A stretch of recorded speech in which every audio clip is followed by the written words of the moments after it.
Hey, brewery or small business owner. At the Beer Accountant, they understand the unique financial challenges of the craft brewing industry. Are you tired of navigating complex brewery accounting and taxes on your own? Staying up late working on financials and getting your finances in order after a whole workday?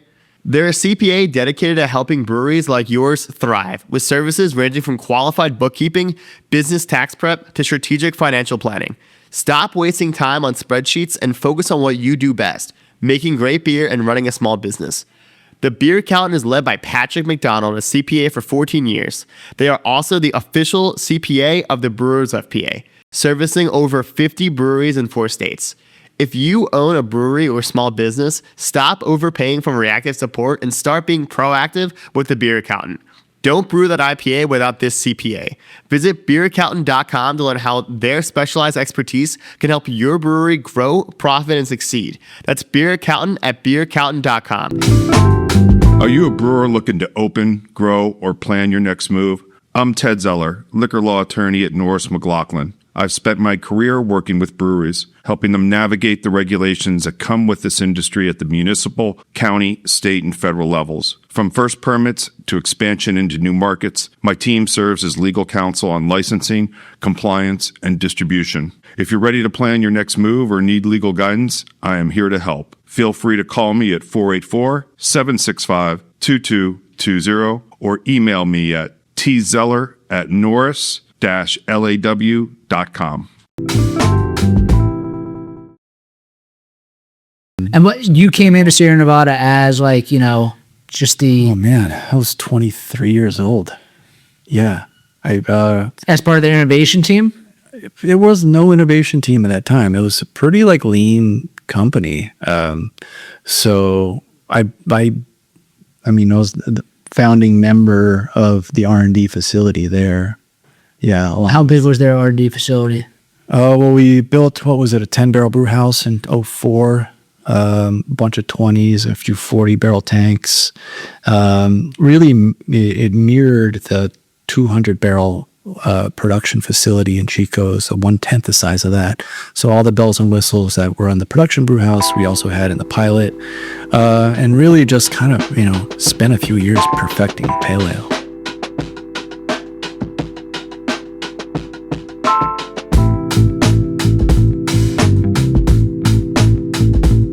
Welcome back to BrewedAt Podcast. I'm your host, Richie Tevlin, joined as always by Evan Blum. Hello? Not again, dude. Evan Blum. We're not getting on that train again. So welcome Tom Nielsen from Emberside Brewery, formerly of Sierra Nevada. Also, what was the hop organization? Abstracts Hops. Abstract Hops. Yeah. So we'll talk all about your history. We'll talk all about kind of everything that's happened in the brewing industry, because I know you being a part of Sierra Nevada, you were a part of a lot of like the cutting edge stuff as far as like the raw materials and kind of the new beer styles I guess coming out. I know Hazy Little Thing kind of rocked the brewing industry, and you were a part of that. Yeah, 100%. There was it was a good run. Yeah. We did a lot of great things. But bringing it back home. So welcome back to the East Coast. Yeah, good to be here. A little bit faster, a little bit angrier out here, but definitely. How do I don't even know how to say it. I was in a liquor store the other day, and I just walk in, and the guy, you know, at the register is just like yelling at somebody on his phone the whole time. I mean, 22 years in California, nothing remotely like that. And I just feel like people are more expressive on the East Coast, which is great. I'll see you later. And then the guy was like, "Oh, I'm so sorry. Like, I just had to handle that." I was like, "Yeah, okay, no problem." Yeah, a little bit different. But let's start off with this beer, though. So this is because Emberside is not open yet, right? Right. Yeah. We're gonna open probably November 1st or so. But I've seen you're doing a lot of collaborations right now. So this is a collaboration Trailside Pounder that you did with New Trail. Your first beer, correct? This is the first packaged beer with the Emberside, name associated with cool. it. Yeah. Right. Great brewery to start out with, New Trail. They're crushing it right now. Mm-hmm. Shout out, Mike. And then an East Coast Hazy Pilsner. So let's crack this open. Let's do it. And we'll get into what is an East Coast Hazy Pilsner. All right. Do my best. So yeah, quite a story in how this came together. Actually came together in Yakima, of all places. Okay. On the annual New Trail trip? The hop show, the hop selection. Yeah. So shout out to Anthony and to Redbeard Rides Again, part of Mike's team. So we were hanging out at Single Hill, actually. Cool little brewery on a street corner there in Yakima, downtown Yakima. Is it on a hill? It's not. Okay. It's not on a hill, as far as I can tell. So, yeah, Zach Turner, who started at Odell's, and then he went to Yakima Chief to become quality director. So that's how he ended up in Yakima. I think he's from the region too. You guys know Zach Turner at all? The name rings a bell, but I can't tell you anything. So so Zach opened up Single Hill. I don't know, maybe not even 10 years ago, but that's kind of where we all hang out. One of the few places where we all hang out when we go to Yakima is Zach's joint. There's a burrito place too that everybody goes to? Sorry? Isn't there a burrito place that everybody goes to? Oh man, one. But isn't there like a Michelin starred burrito place up there? Oh, there's a Michelin star tamale place. Okay. Yeah, like Hernandez or Fernandez Brothers or something like that. I just butchered that. But yeah, that's actually in Wapato, and it's excellent. Okay. Man, I wish I could like take everybody to Yakima. I should just do that full time. It's just like, let's go. Hit all the taco joints, all the burrito joints. So I got to stay somewhat linear here because I could already go like 14 different ways.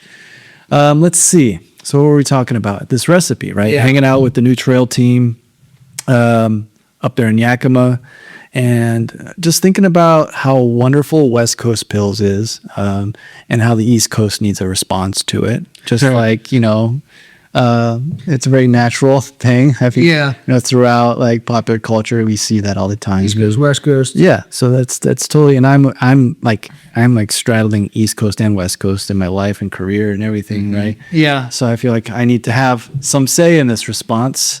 But I mean, East Coast beers are, they're hazy. At least they're versions of IPAs. So we thought, let's do like a proper Zwickel beer or Keller beer in the Pilsner style and kind of see where it goes. It's good. I mean, it is. That is good. Yeah, very good. It's not fruity. I mean, I want to talk about this hop soup. I've never even heard of Thora hops. Yeah, Thora is a hop I've actually been working on for almost 10 years. That's super cool. Wait, what do you mean you've been working on? Well, I mean, through the hop quality. You've been using it, or you've been developing? It was just released commercially last fall.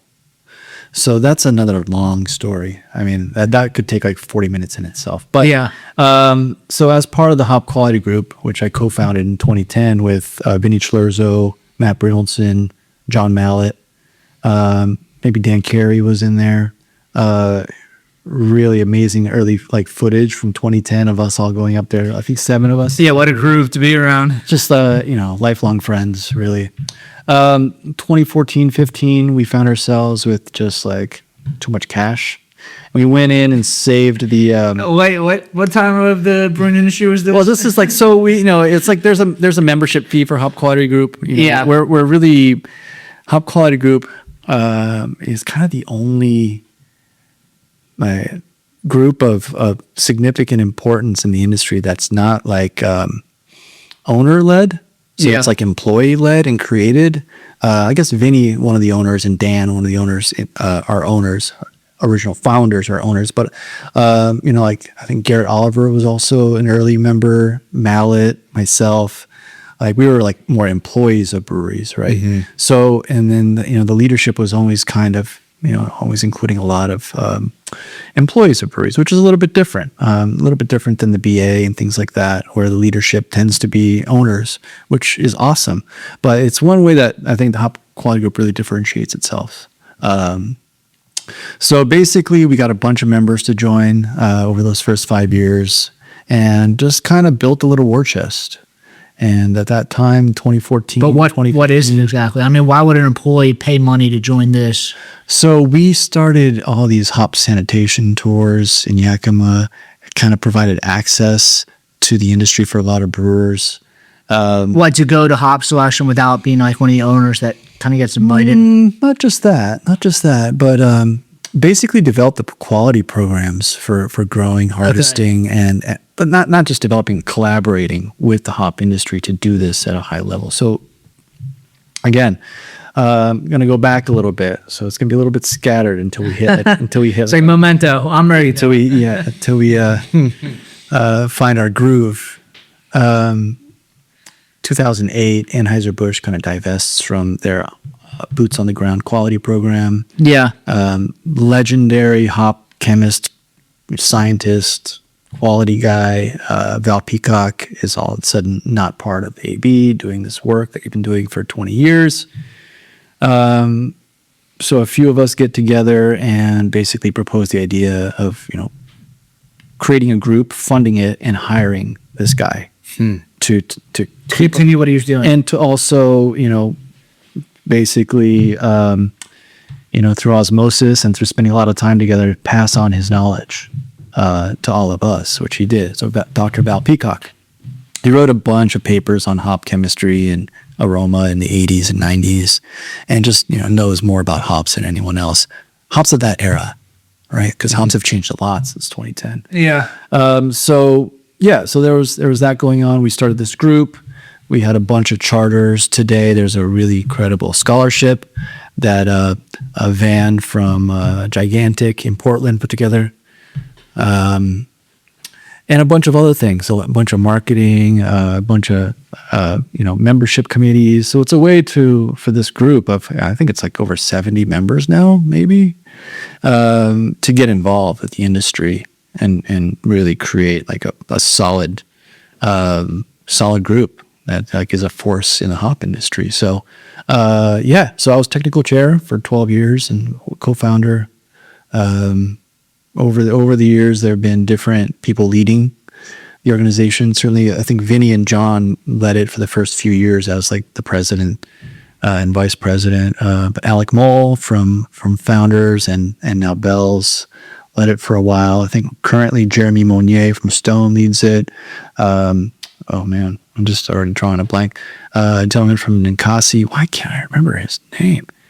Sorry.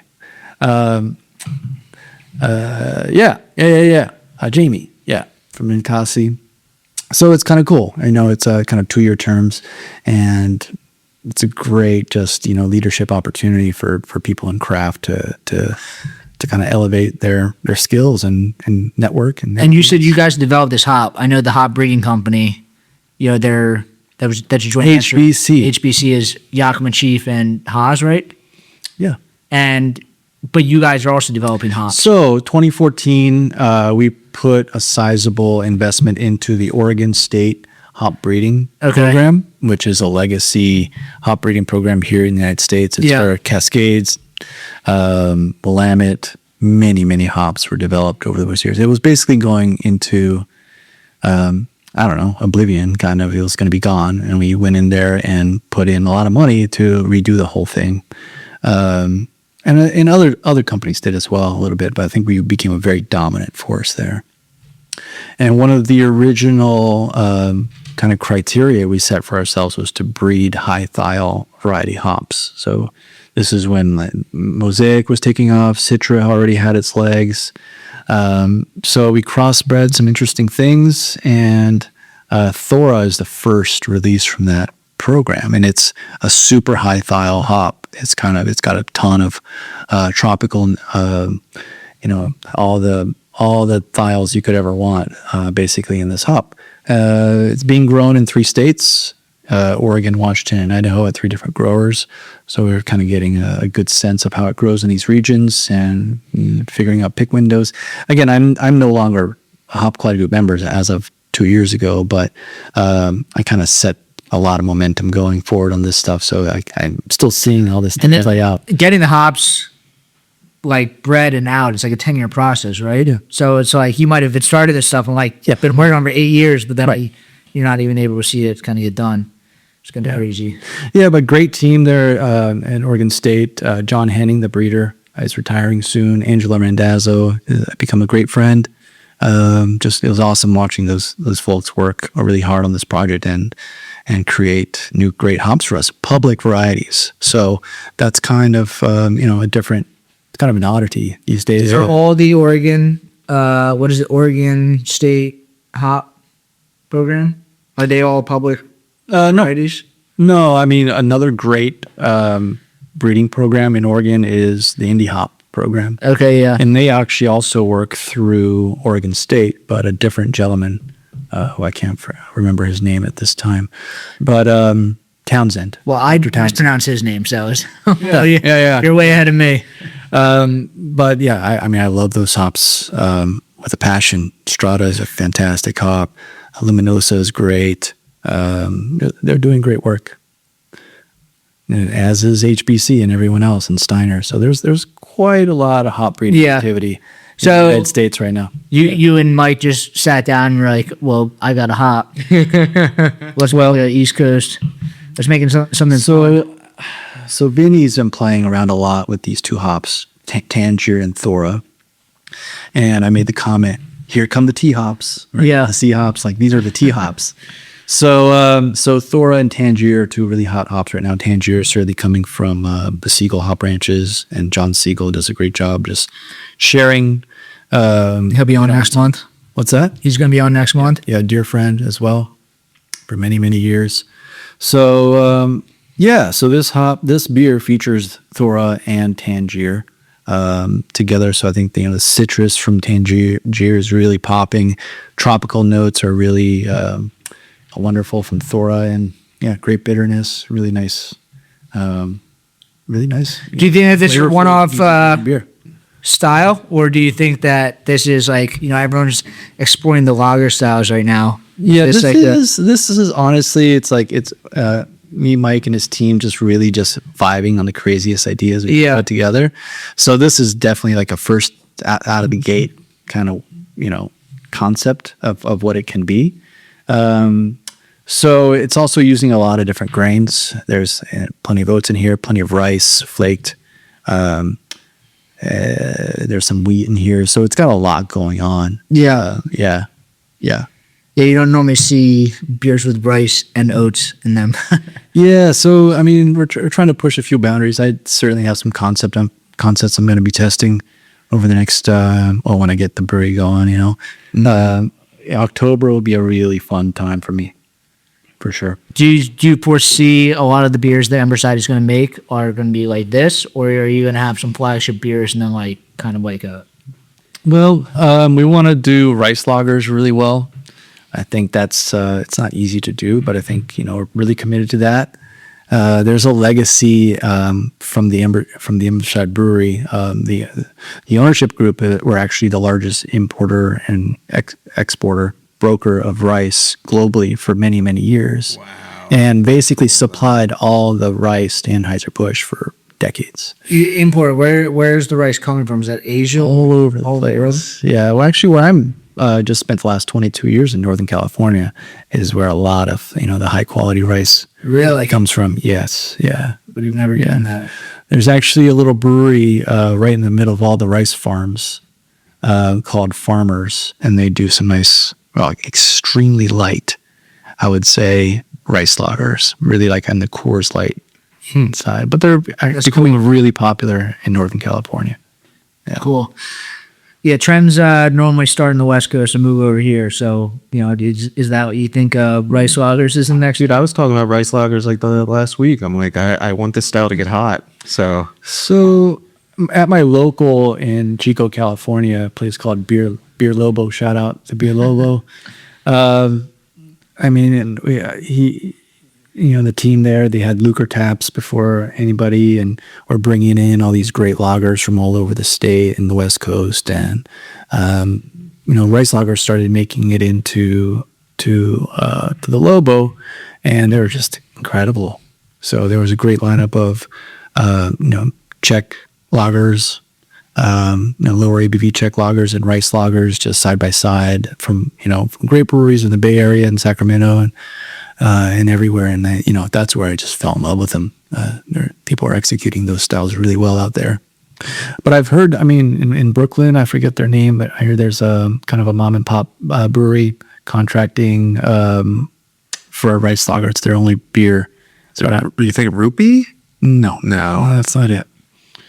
Not Rupee. I could look it up, but that would kind of Kill the vibe. kill our flow a little bit. But so all I'm saying is that, and Human Robot is creating, some amazing lagers as well. So yeah, I think that's where my palate is these days. Still love a great hazy and a great West Coast IPA, but I feel like lagers are just I don't know, hitting this. They're just hitting better right now.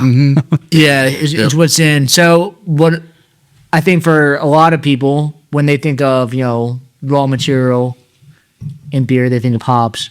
And obviously you're involved with hops, but your time at Sierra Nevada, like I've heard you talk in the past about malt quality is just as important, and people don't even, it's kind of like an overlooked thing in the industry. I think I had the luxury of having, a pretty comprehensive and deep R&D group that I was working with, that, we could just launch into malt research, for 6 months, and then pivot to yeast research and pivot to how to make the best seltzer base. It was really a lot of fun. And what you came into Sierra Nevada as just the oh man, I was 23 years old.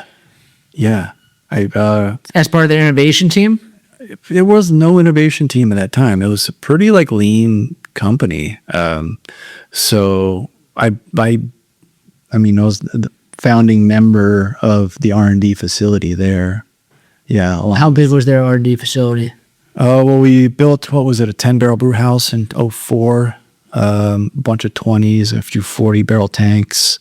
Really, it mirrored the 200-barrel production facility in Chico, so 1/10 the size of that. So all the bells and whistles that were on the production brew house, we also had in the pilot, and really just kind of spent a few years perfecting pale ale.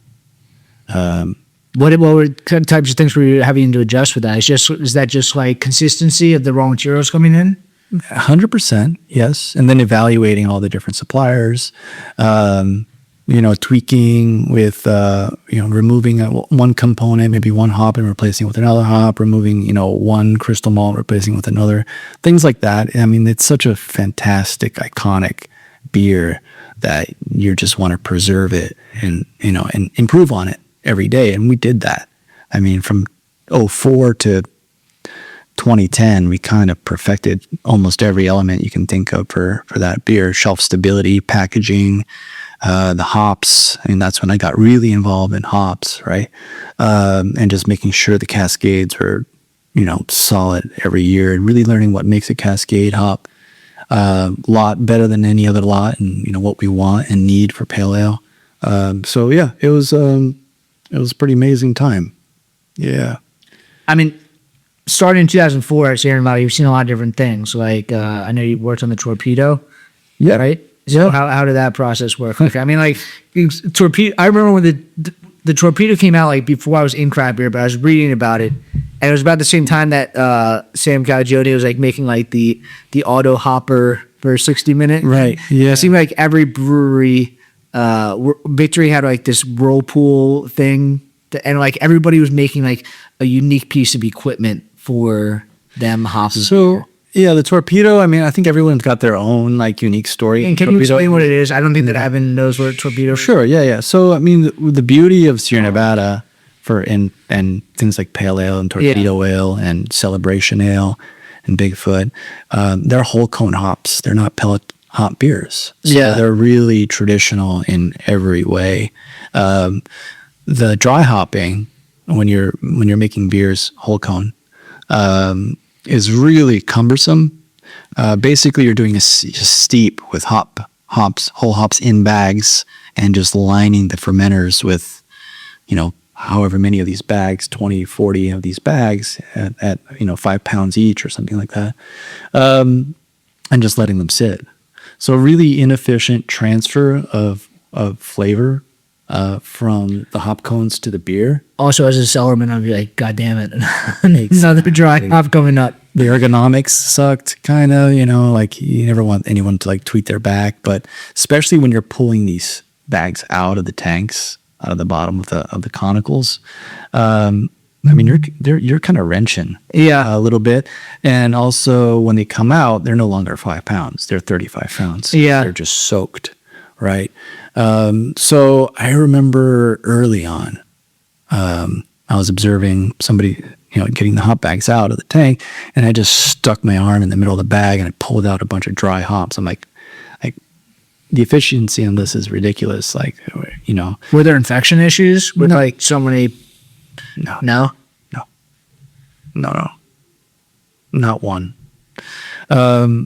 It seems like there's so many moving pieces to Sierra that. Nevada is the cleanest brewery on the planet that I've ever seen.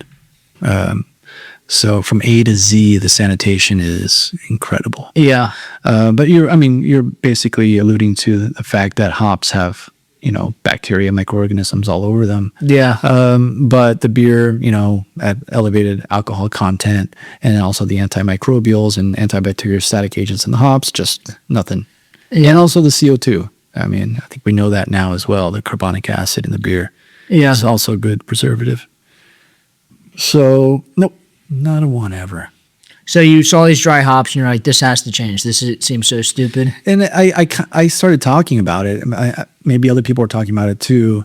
But then I learned that before I got there was this concept of a bazooka.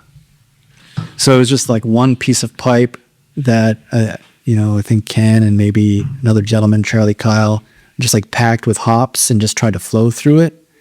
And it didn't work. It just plugs. So Pipe bomb. It's kind of and I think they call it the bazooka, which is sort of the predecessor to why the torpedo maybe got called the torpedo. Yeah, another weapon. Just from a bunch of people sitting around tasting the beer and BSing names at one another.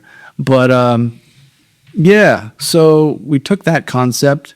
There was another gentleman working in my group at the time, Gil Sanchez, who was a really great engineer too.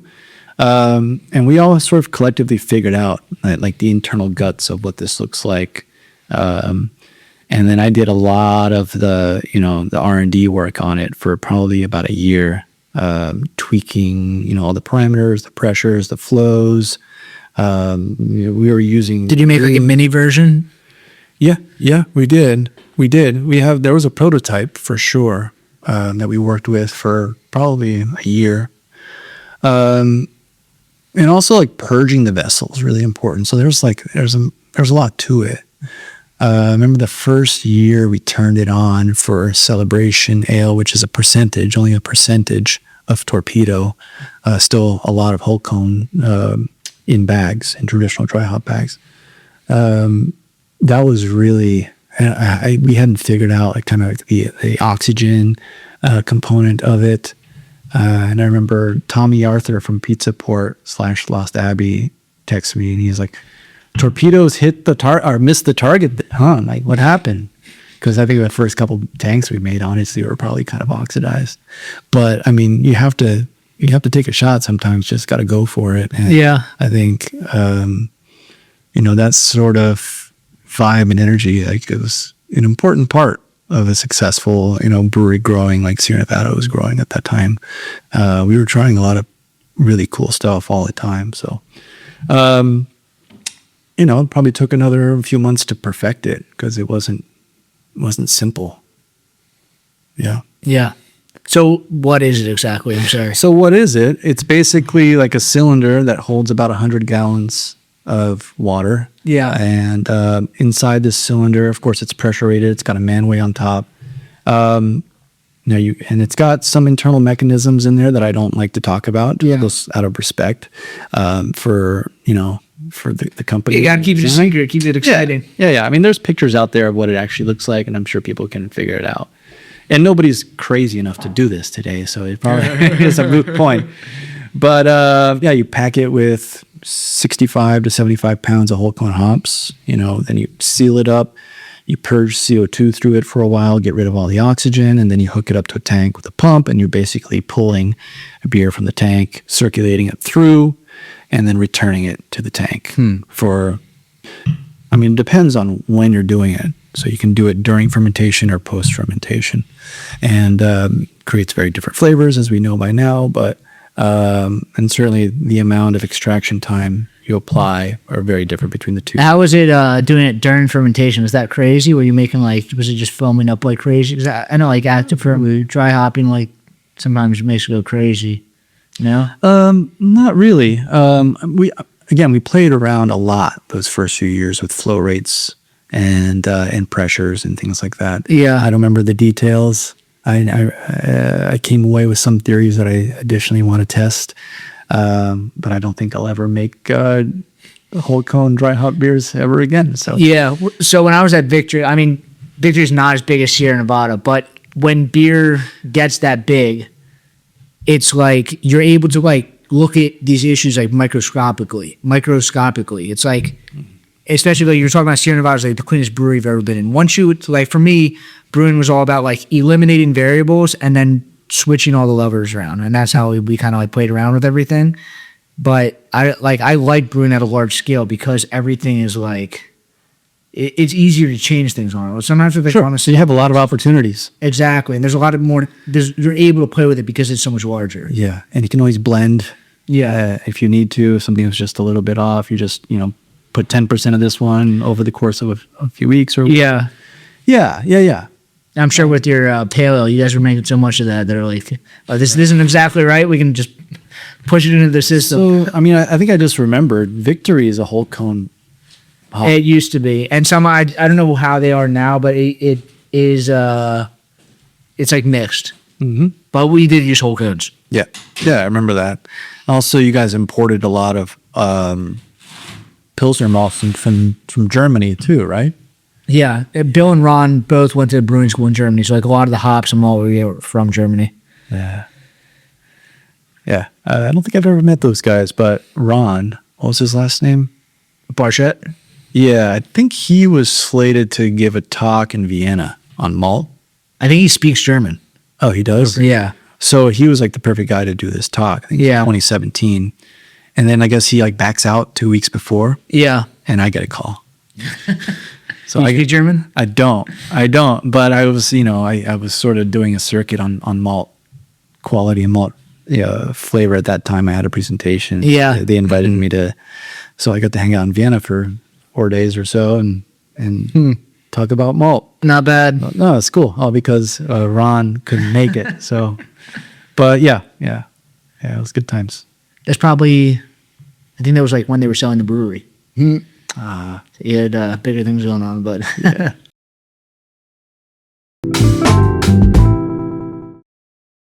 New Belgium, Stone, Sierra Nevada. What do they all stand on? Cascade Floors. Family owned and laying down brewery floors since 1971, Cascade builds urethane epoxy and polyester systems engineered for exactly what a brewhouse throws at them. Thermal shock, caustic washdowns, forklifts, and constant abrasion. Cascade floors and walls stay sanitary, slip resistant, and standing for years. With a Philadelphia-based rep and breweries served across 25 states, Firestone Walker, Ballast Point, Russian River, Cascade is the crew that the best in the industry already trust. For floors that work as hard as you do, call Cascade Floors at 503-769-6823 or visit cascadefloors.com. you worked on some other stuff. I mean, I do remember when Hazy Little Thing came out. Because that was like, there were hazy IPAs out in the market. There was like Heady Topper. There was like these like random breweries were making these things, some small breweries. But you guys were the first ones that I remember putting out like a nationwide brand that was like a flagship brand that you could buy literally everywhere, and it was hazy. Yeah, and it was for the most part stable and delicious. So I remember thinking, that we were already like way behind, and this is when like terms like FOMO were starting to get. I think we did a beer called like FOMO IPA or something like that, and it was a hazy, and that maybe was like the first crack at doing it like a hazy IPA. Yeah, around 2016 or so. So I was part of the team that made Brotherly Love, which is like Victory's hazy little thing. And we were tasting yours, like trying to figure out. I'm not like exactly like copying it, but figuring out like this is the same general style. It's like a lower ABV hazy IPA that sells nationwide. Sure. And it was a fun experience trying to like put all the pieces together. And now it's funny because like literally most beer is hazy, but like when it was coming out, it was just like, how do we make You this know what? hazy? Here's the thing. I was thinking about this the other day.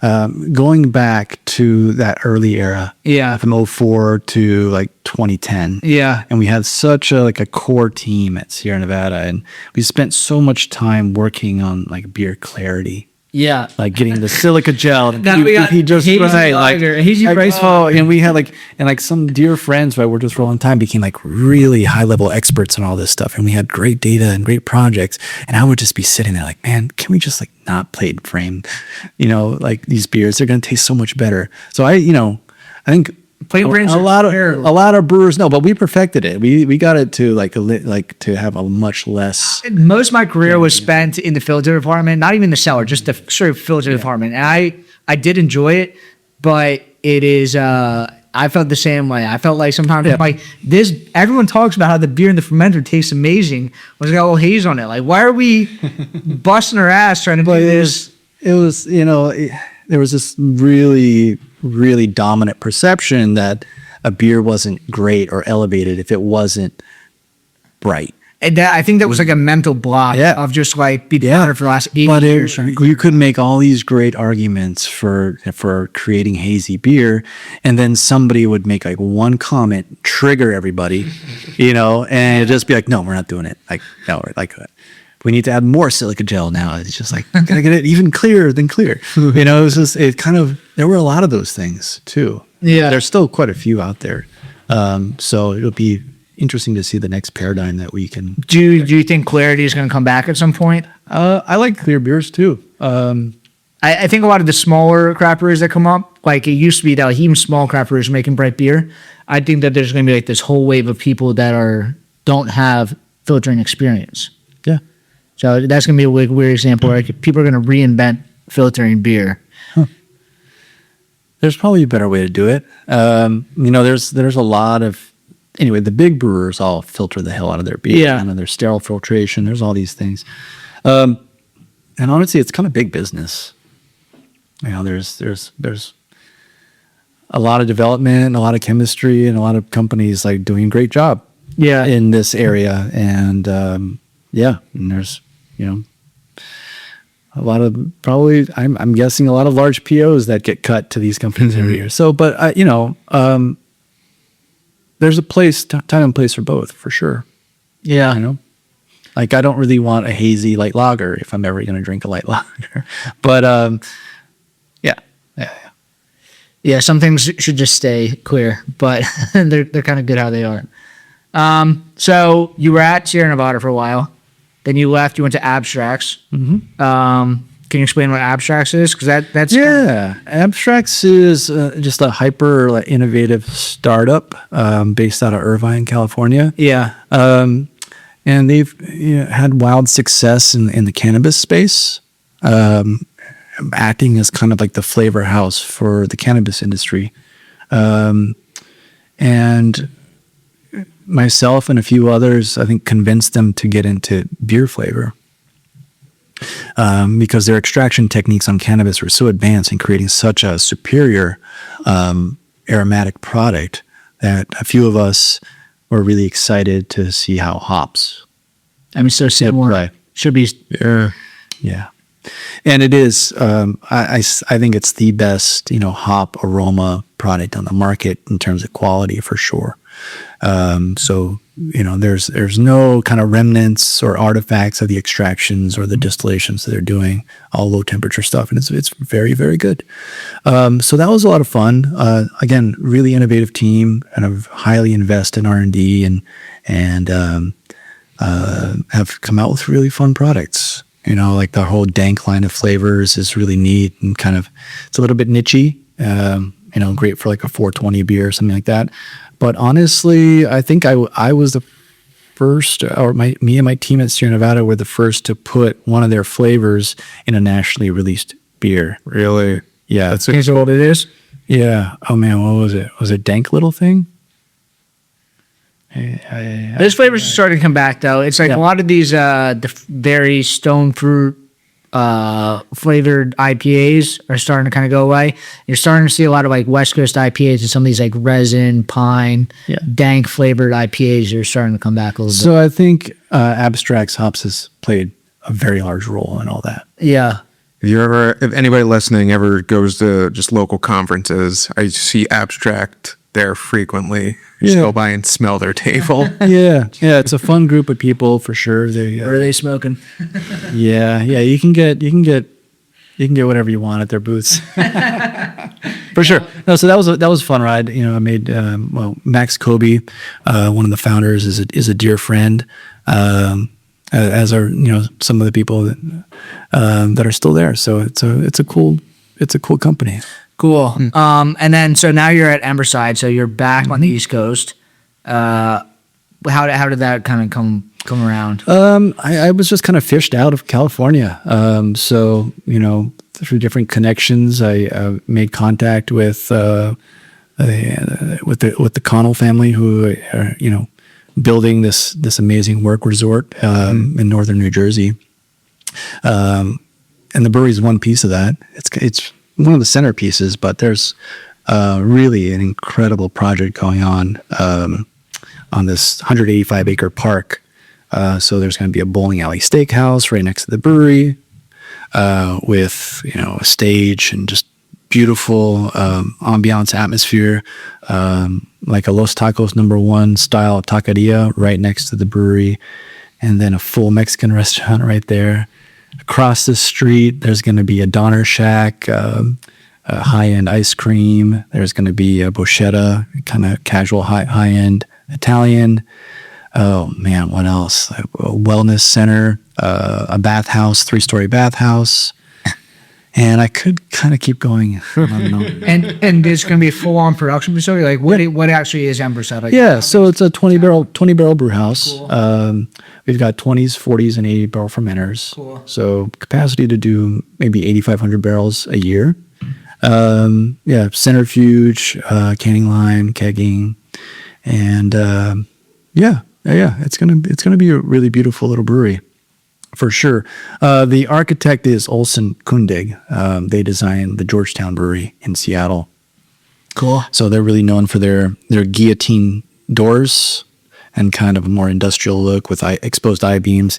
I mean, you should check out some of the renderings on our website and our Instagram page. They're absolutely gorgeous. And it's coming to fruition now, too. I get to look out a window just opposite where the brewery is every morning and just see it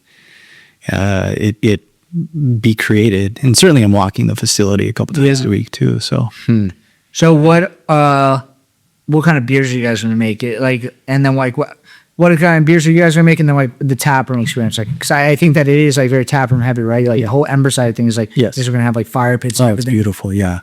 So there's one very large fireplace inside. Yeah. And then on the mezzanine, this kind of outdoor porch, there's going to be 5 fire pits.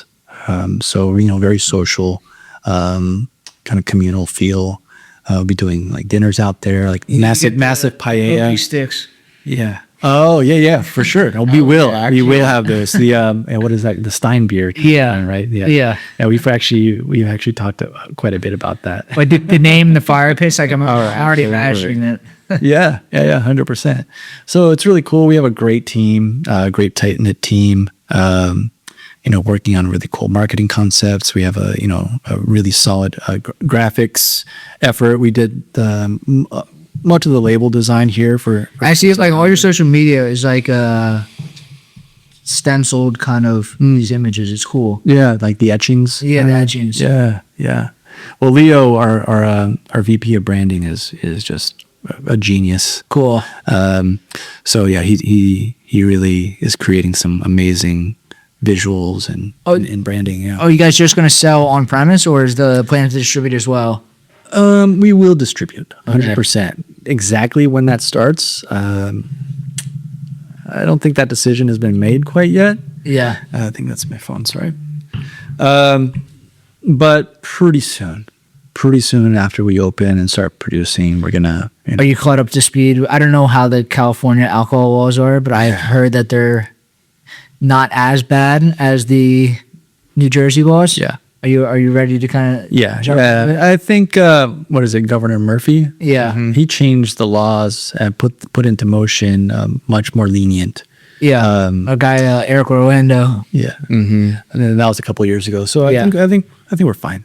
Yeah. Yeah, we've got our eye on the. And you have the tap room, so I think probably the heart of the brand is the tap room. So 100%. So we've got kind of a built-in, community.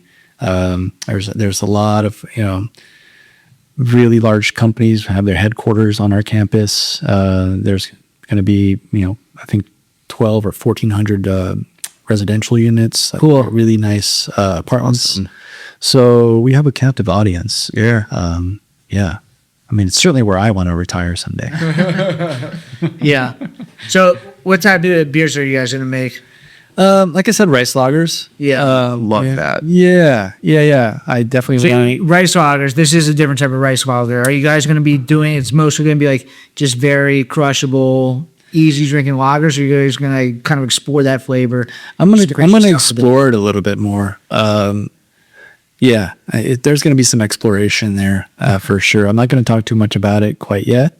But certainly rice lagers, I mean, I'm not trying to make like a Bud Light or a Budweiser or anything like that. I do not, want a big, fruit note in the beer, but it's going to be very true to style. I'm a big fan of Asahi, super dry. I'm a big fan of a small little brewery in the Bay Area called Tenma. I think his rice lager is the best one I've had. So I talked to those guys a lot. I think there's a lot of ways to make a great rice lager. I'm going to put a different twist on it for sure. Yeah, and throwing in like just some added, like from a Gen Z kind of perspective too, gluten conscious. Yeah, that hits hard. Yeah, like just lower like. Gluten sensitivity is a big trend. Yes. And I notice it amongst a lot of people, myself included. If I don't have to, I try to limit. But a rice lager, it's like naturally lower. So 100%. That's part of the thinking too. Mm-hmm. Yeah, no doubt about it. I love Mexican lagers too. So we're going to have more of a corn-based lager of that style. And certainly the whole profile of IPAs, West Coasts, hazies, single, double, triples, everything we're going to play around with. That's kind of what I know best. Hops and hop aroma and combining different hops to create interesting flavors.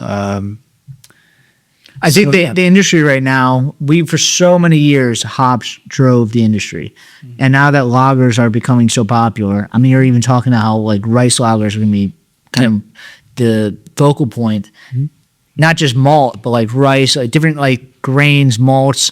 That's like a different way that the brewing industry can kind of explore that. The same way that not that we've reached the limits of hops, because we haven't, but we've made so much progress on hops that I think that we can explore kind of the other three ingredients a lot more. Yeah. Because they've kind of been like left behind a little bit. Yeah. I mean, there's more than 3 ingredients too. Yeah. Honestly, I'm really interested in naturally acidifying beer, more in the German style. Yeah. And I think there's cool stuff to be done there, quite honestly. So yeah. There are a solid 2 or 3 things I'm going to play with right out of the gates. I think like playing with the acidity of stuff, especially for IPAs, when you raise the acidity a little bit, it just like the fruit flavors just pop so much. Yeah. And nobody really does that. Like it doesn't need to be sour IPA, but you can add a little bit of acidity to there and it just tastes like fruit juice. Yeah. Yeah. And there's a lot of acids out there that brewers haven't experimented with. So, yeah. It's usually phosphoric or lactic, but you could go beyond, and I think start playing with different, different types of tartness or, even just to give nuance, complexity, to a beer. Yeah, all the acids taste different. Like a lot of people are like, oh, it's just a change in the pH level. Like, no, there's all these things. They have like not even a flavor. They have a sensation difference as well. It's like Or they can have like a Moorishness. There's a lot to it. Amorphousness. What's amorphousness? Oh, just a rounding effect that, it's just, you just want to, go right back to it. So, Yeah. Yeah. Nice. Can you explain a little bit about, you did a collab with Twin Elephant as well. What type of beer was that? We did. It's got to be Hazy IPA, right? And that's Twin Elephant's thing. Well, right? honestly, it didn't come to fruition quite yet. Okay. But I'm really excited. I spent quite a bit of time with the Twin Elephant team, and they've just become fast friends. They're awesome. Are they close to you? They're in Jersey too, right? They're like a 12-minute drive. Oh, sweet. Yeah, they're in Chatham. And they're doing some great beers out They're doing fantastic beers. And it's Really such good. a cool spot, such a cool little community spot for that part of Jersey as well. And I just feel like I should have known these guys like 25 years ago. So I think we graduated from Rutgers the same year. Really? Like, into the same music, like it's just, yeah. They had Jay Robbins, the lead guy from Jawbox, an old Discord band, play at Twin Elephant. I'm like, I saw a poster when I walked in there the first time. I was like, "Oh, you got to be kidding me! Jay Robbins played here." That's why you get in the brewing industry. You should be half of these people on. I use brewery industry. Yeah. So it's great. I mean, to tell you the truth, the brewing scene in North Central Jersey, where I'm at, is phenomenal. It's great. I think because New Jersey has been so tough on breweries, there's so much excitement there for like breweries opening up. Yeah. So it's really cool. I mean, part of Emberside is gonna, with Twin Elephant there, with Oak Flower there, with Sunken Silo there, with Untied there. There's all within like 20 miles. We're gonna have a little like, like a great little drunk bus going around. Like they head around How to big the is place. Twin Elephant? I think they're probably about 1,000 barrels. Okay. Yeah. Is all your equipment is new equipment? Is it all like custom For Emberside? Yeah. Yep. When did you start this project? It's in construction right now. Yeah. Well, honestly, the whole sort of rebuild of the park started about 5 years ago. Okay. It's been a brewery and planning for several years. Yeah. Is this your first, like, are you kind of like front, like, are you kind of leading the construction of like the brew house, like the build out of that? Well, but there's a whole construction team involved, right? Yeah. The installation is something that we're hiring a contractor to do all the way. But how much of the brewery staff infrastructure is built out? Is that like basically like were you kind of the first hire there, or was there like a whole team? I'm in basically place? the only employee of Emberside at this point. Okay. Yeah. Okay. Yeah. But I will be hiring out a team and, the sales and delivery and brewers and things like that. Yeah. Cool. Have you done that stuff before? Not on this scale. I managed a decent sized team at Sierra Nevada. Yeah. I had a couple employees at Abstract. So yeah. Because it feels kind of, it's probably cooler now because now it feels like you're like, this is your I time. like it. It's exciting. Oh yeah, no, 100%. But I'm also really excited just to operate the brewery. Definitely. When was the last time you brewed? It's been like 2 years since I've been like an actual brewer. Like I'm kind of like itching to get back in there. Exactly. Yeah. Anybody listening from Jersey might be a good spot. Yeah, for sure. There's a lot of people. I mean, I know MJF is like, they're based in New York. They're putting all these people through Yeah. scholarship programs. What is it? What is MJF? The Michael Jackson Foundation. Oh, right. That's the thing Garrett Oliver started. Yeah. Amazing. Really cool. Yeah. I've met a lot of great young brewers in the area too. So, yeah, it is going to be a How close are you fantastic to opportunity. Icarus? They're over. Where is Icarus? They're pretty big too. Brick They're Township? making, like, Brick. Yeah, they're by the shore. Yeah. Tonewood is really cool in South Jersey. Well, they're right by here, right? They're Tonewood reminds me of New Trail, but yeah, they're crushing it. They're like, what is their IPA? It's all over the place. Fuego. Fuego's everywhere. Yeah, I stopped by there. That is the most beautiful Rolson. I know you're from Sierra Nevada. I've not been to Sierra Nevada, but that is the most beautiful, like small local spot I've been to. 100%. I agree with you. I asked our social media person to post the video footage that I took of Tonewood because it's so gorgeous. They have toys also. They got the CO2 recollection system there. Yeah, they're doing a great job. Yeah, they're going to be very successful. Yeah. There's no doubt. I mean, they already are. They already are. But like, it's kind of the sky's the limit with something like that. Definitely. Yeah. Definitely. Cool. So when is Emberside open? October, you said? November. November. So what, at this point, you're just kind of like getting. I'm traveling a lot. I'm visiting a lot of breweries and doing things like this. There's always 5 or 10 things I need to, keep going forward, or else the brewery won't get built the right way. Yeah. So, yeah. Are you guys putting in a filtration system? We were talking about filtering before. Are you guys going to have like a centrifuge? Just a centrifuge. Okay. Yeah. No plate and frame. And your brew house is just a normal brew house? Like how many vessels in the brew house? It's a 3 vessel. Are you doing decoction stuff? There's a way for me to do it. I've put in a way to do some decoction. How do you feel about decoction? Because right now it feels like all these small brewers, everyone's building their new brew house, and they're all like putting in custom decoction systems. Yeah. Do you think it's necessary? Honestly, I'm not an expert on decoction, to tell you the truth. That was never something that I've was never done it, at but I think that Sierra. there's- Maybe once or twice, like in our pilot system. Scott Jennings, the brewmaster at Sierra Nevada, Yeah. Asheville, he's a very highly educated German brewer. So I think he played around with decoction a few times, but nothing commercial I think ever came out of Sierra Nevada that was decoction. So I honestly don't have a ton of experience with it, but I do have a heat exchanger that I'm just using to like cool the whirlpool, and I can probably use that to to play around with some different temperatures in the mash as well. Nice. We'll see. Cool. I guess, do you have anything to push, or is it just kind of like, you just need to get this brewery open and What's that? You just need to get this brewery open and are you doing anything this summer? Building the brewery? Just brew. Any other collabs or like Pulling wire, just making sure everything, I've talked about this before. the float Like, panel is doing what I want it to do. And construction's like this weird thing where like it is, you obviously it's necessary, you need to do it, but it has like nothing to do with actually running the brewery. And it's this weird thing that like you need to make sure it's done perfectly. But I've been really, really particular about the floors, as you should be when you're building a brewery. That's the one thing you can't screw up. yeah, And then all my great friends in the industry are texting me, like, make sure that there's this slope. I'm like, yeah, I know, but this is great. But the construction teams, like, they don't understand. And you're telling them this, and they're like, whatever. And then you tell them again, it's like, okay, fine. And then they screw it up, and they're like, okay, well, you need to go fix this. And so it's unusual for people who pour concrete to have these tight specs. do you guys have tiles?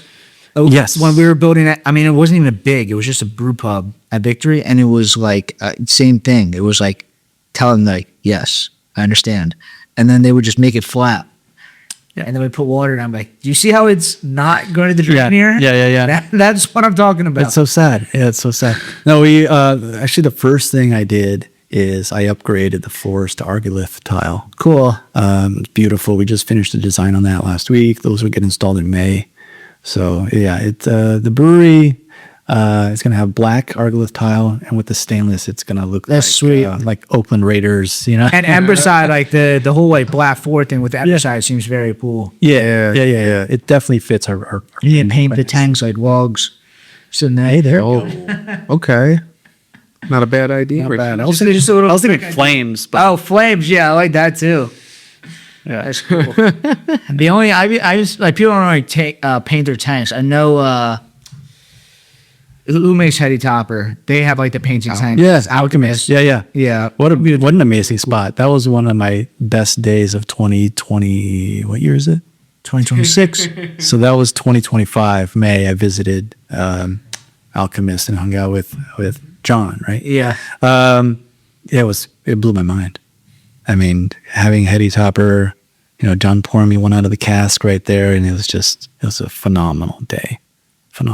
What a cool spot. Yeah. Yeah. I don't think Evan was like too young to have gotten into brewing when like Heady Topper was like the shit. Had Heady Topper, but yeah, It's fantastic. Yeah. It's absolutely but fantastic. I wasn't there while it was like popping off. And we're talking about like haze, like Heady Topper is like this sort of haze. Yeah. And like now it's like, you know, when you're putting out IPA out with this. But honestly, I think everything that comes out of that brewery is that phenomenal. I mean, they were making that 20 years ago, you know, like Yeah. they're still making amazing. And then you go down the street to Hill Farmstead, and those beers are like outrageously amazing. Yeah. There's something going on right there that is Yeah. just like, I mean, I've been drinking beer in California for 20 plus years, and it's like, I'll say like hands down, like the Vermont beers are better.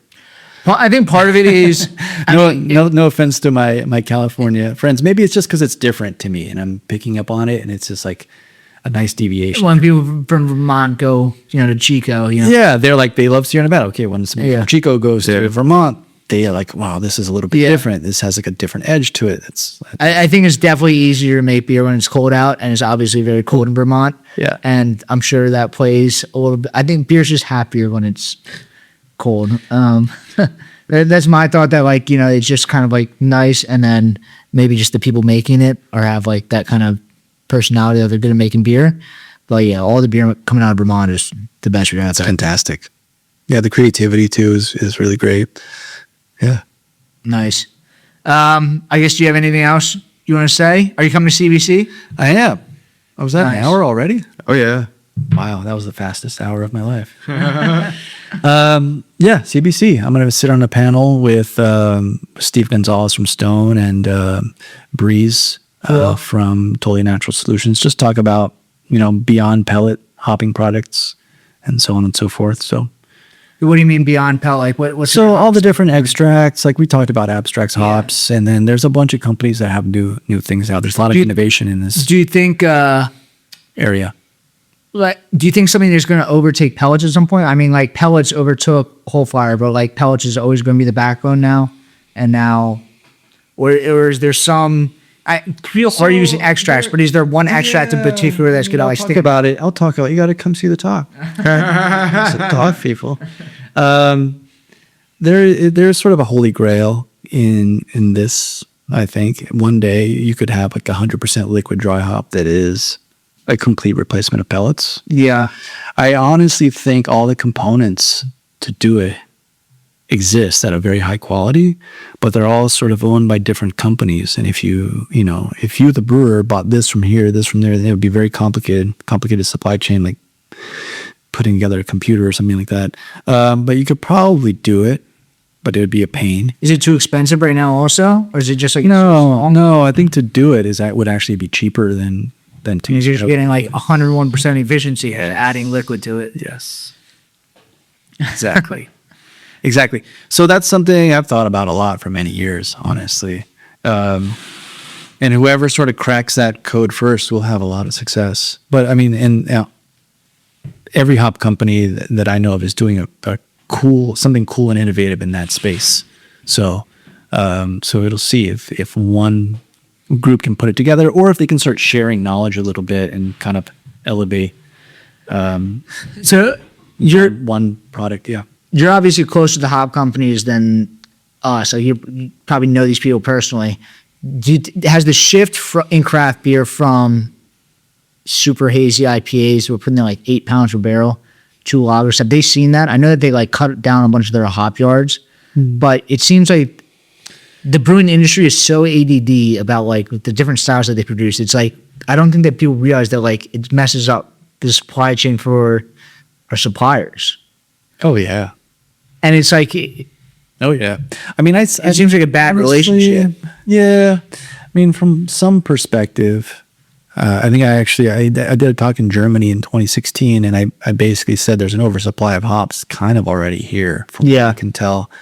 And at that time, I don't think I really knew the capacity of the hop companies to hold a lot of hops. But I mean, they're incurring a very large storage bill for hops. Well, didn't they they only planted like Yeah. planted like 70% of the fields or something last year. Yeah, but it's still 70%. Yeah, that's probably about right. But again, this is off of like historically very high acres. For sure, yeah. I mean, this might be an anomaly, but Yeah, but what we have now is like a very healthy supplied hop industry, which means that you and I and anybody can get pretty darn good quality hops of most varieties, Yeah. like all day, Even on the spot market, it's a little bit more expensive, but they're available. in a short supply. Like a lot of brewers can't get the highest quality hops. So one silver lining of the oversupply of hops is that there's a lot of really great quality hops out there. Yeah. Yeah, you don't have to like dig too far. They're probably what you're looking for is probably out there. Yeah. Which is good. But yeah, it'll take a few years of correction still. Yeah. Cool. All right. Do you have any closing thoughts? Come out to Emberside when we open. Come out to Emberside. And come hang out in we're just 20 miles west of New York City, so you can always couple that. It's a good get up. I want to have some vision into the future here. I would love to bring a beer festival to our campus. It's really the perfect place for it, and kind of bring the New York City, Philadelphia, New Jersey brewers, and then bring over some West Coast brewers and Midwest brewers. Sounds fantastic. That's kind of like one of my big things I want to bring to Emberside in the next few years. So keep an eye out for that. Nice. Nice. Yeah, that's fun. And then where can we find you guys on social media? Is it just Emberside Beer, Emberside Brewery? Emberside Brewery Cool. is Instagram and Facebook and all that good stuff. So Cool. Yeah, Emberside Brewery. Well, we'll be out there for you guys opening. Thank you for coming on. We'll see you at CBC. Yeah, absolutely. Looking forward to that. And you can follow us at BrewedAt, at the BrewedAt Podcast. Subscribe on YouTube. Subscribe on Spotify, Apple Podcast. 5 stars, comments. 5 stars. Anybody from California, say hello. Say hello. Awesome. We'll see you guys next week. Thank you. See you.